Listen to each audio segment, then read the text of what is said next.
I am so disappointed, Guys. class, to tell you honestly. Akala niyo wala akong mata dito sa section na to?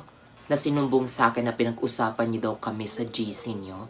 Lago, oh my God. Hala, oh my God. I have some screenshots. Screenshots? Jessa, ma'am, president ka pa naman. Akala ko iba ka sa kanila. Sorry. Akala niya siguro di ko alam na may isang GC kayo na wala ako, no?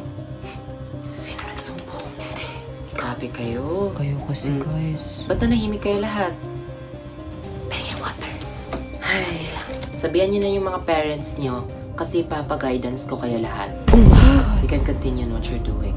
Ha, guidance? Sino ba kasing spy na yan? Akala ko ba pamilya tayo dito? Mukhang alam ko kung sino yan. Ako kasi yung president, Best tapos naman, akala please. ko walang magsusunod. Wait par, pabibog. Baka ikaw yung vice pres, ha? La, ba't ako? Di ako sip-sip, no? Hoy, Andre, baka ikaw ha. Promise.